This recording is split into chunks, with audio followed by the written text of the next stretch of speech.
Marami na ang ating mga ibon guys. So siguro it's time para mamigay naman tayo sa ating mga kalapatids na naghahangad ng magkaroon ng mga quality birds kahit hindi Pasko.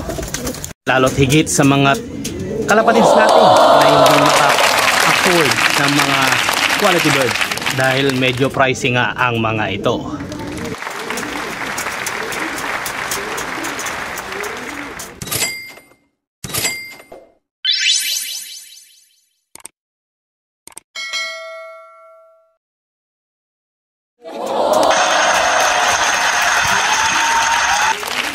Dahil nga naparami nga natin dire-diretso ng ating pagbibreed sa ating mga ibon.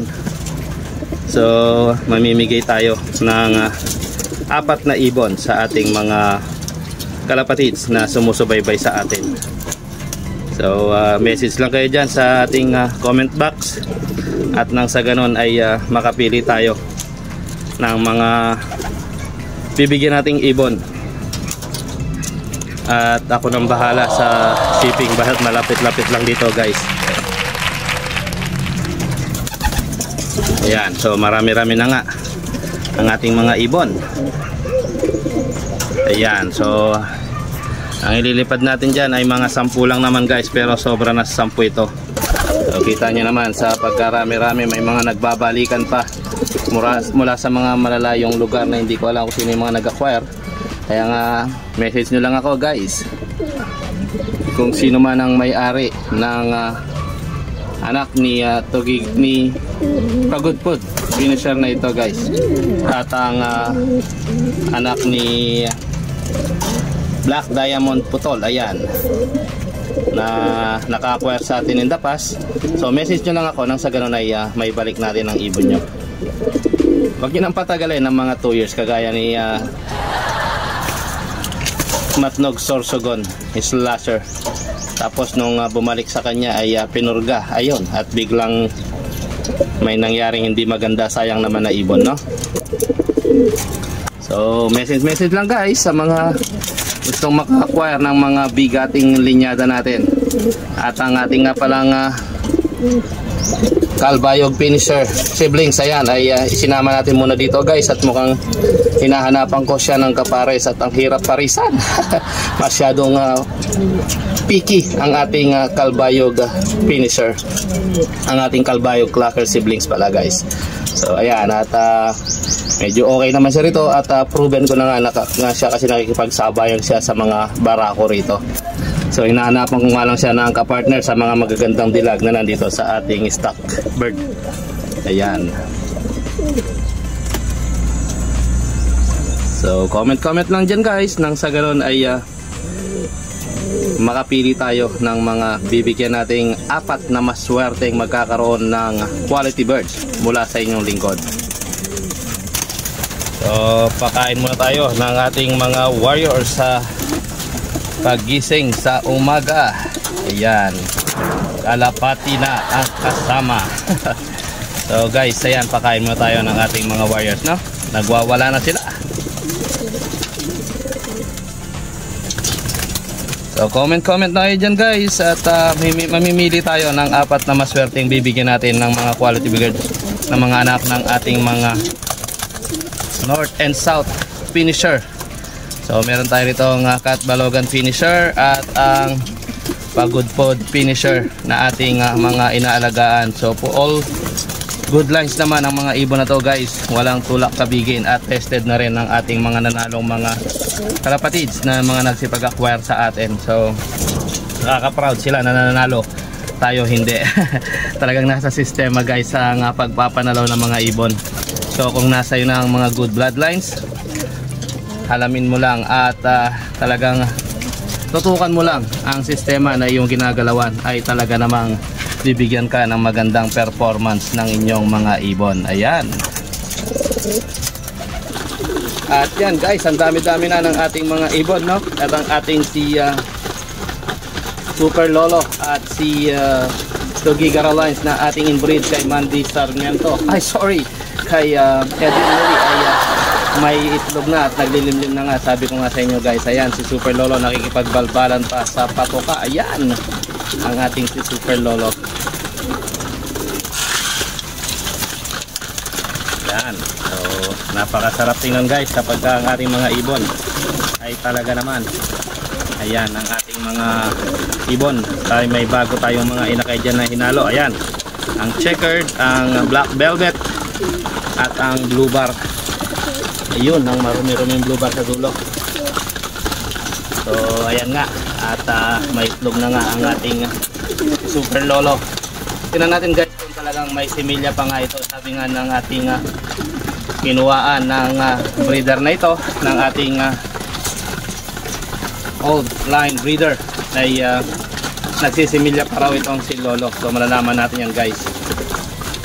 So mga susunod na mga araw at iilawang ko yan.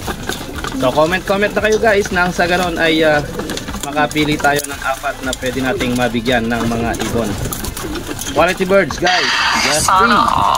Message lang sa comment box at nang sa ganon ay makapili tayo ng apat na pagbibigyan ng ating mga ibon. So apat lang naman kasi ay hindi naman kawalan sa atin dito sa ating lock, at magkakaroon pa ng mga good lines ang ating mga manonood. So ayan guys, ang ating mga Edwin Muli lines, yan. At ang kapatid ng inakay na checkered na iniwanan na itlog, ayan, ang kumakain na yon na inakay na bago lang nakawalay ay kapatid na buo ng ating red check na yan. Yan ay pinalimliman ko guys na anak ni Red Manager at ni Colette, kung inyong natatandaan. Ayan, naglilimlim na nga ang ating si Tugigaraw lines na Edwin Muli. Inbreed yan guys. At yan ang kanyang partner si Lolo. So malalaman natin guys sa mga susunod na araw kung sila ba ay magpe-fertile pa at magpo-produce ng kanilang mga anak. Ayan. So gigil na nga ang ating mga ibon, no? So halos 50 piraso guys itong ating pinapakain sa araw-araw, kaya talagang medyo talagang napakatindi ng ating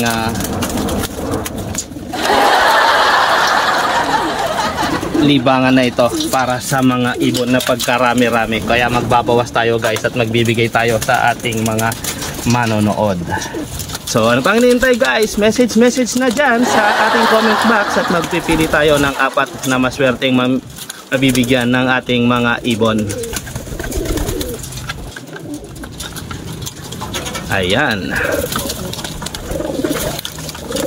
So mamimili lang ako ng isang ng mga parang nakaka-inspire na message para sa ating mga kalapatids guys.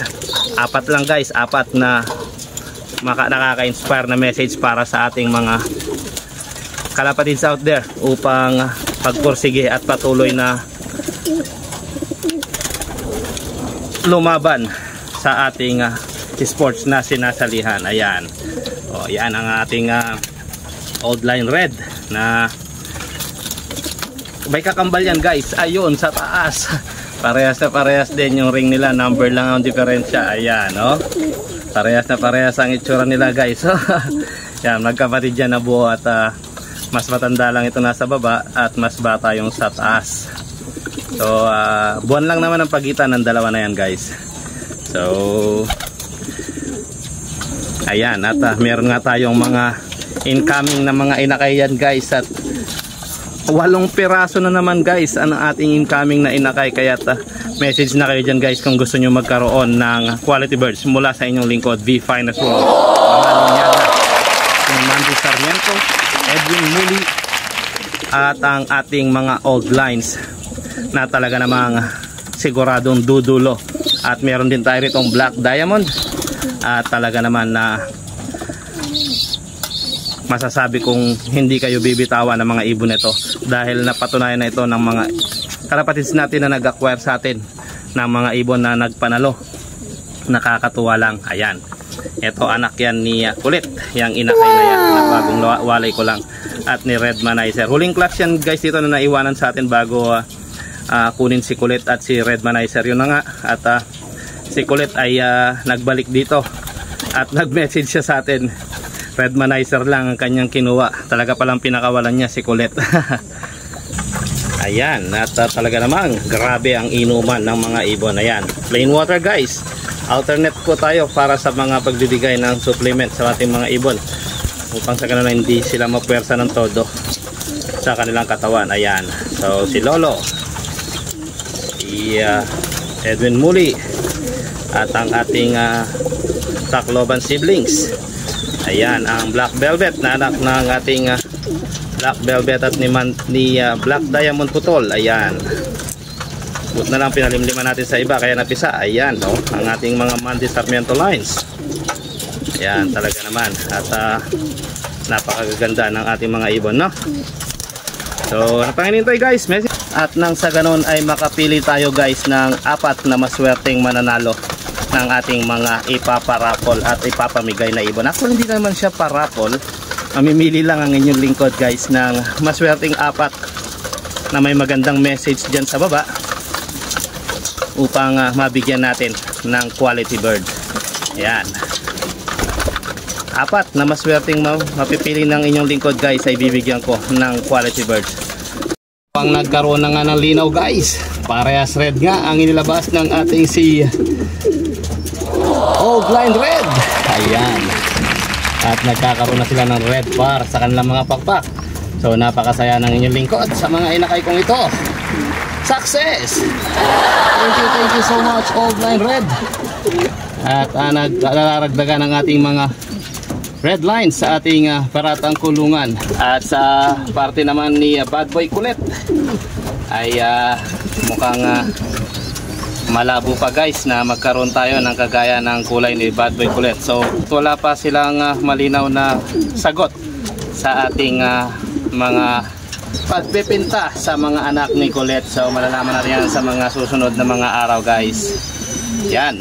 Ayan guys, at meron pa rin tayo paparating na ibon para sa ating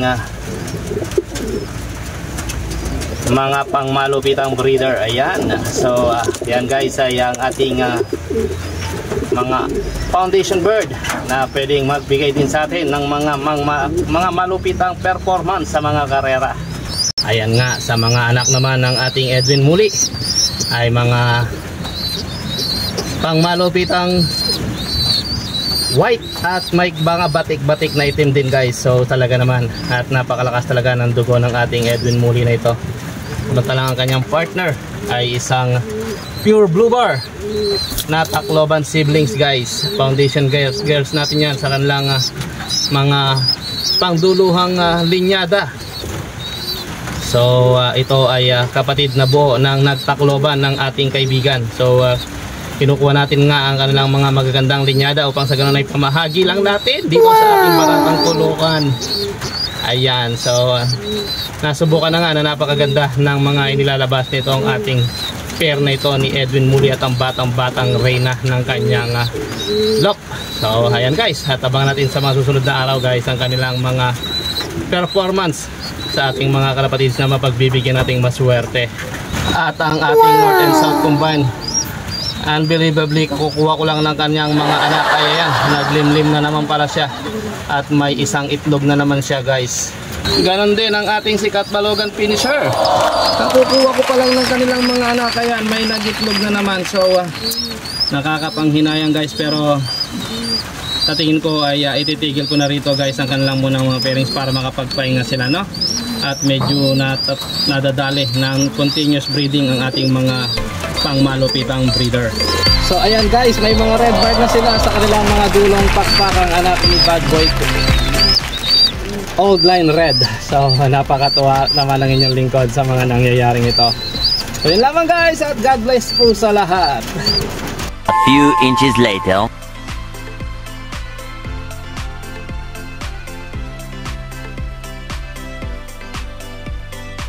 Shoutout sa ating mga kalapatids na walang sawang sumusubaybay sa ating mga mumunting vlog. So comment na guys, nang sa ganoon ay makapamigay tayo ng mga ibon. So ito ang inyong lingkod, the finest world. Share the blessings, ika nga. And always choose to be happy and be courteous to others. And let the Lord God Almighty be the center of our lives. Bye for now and God bless.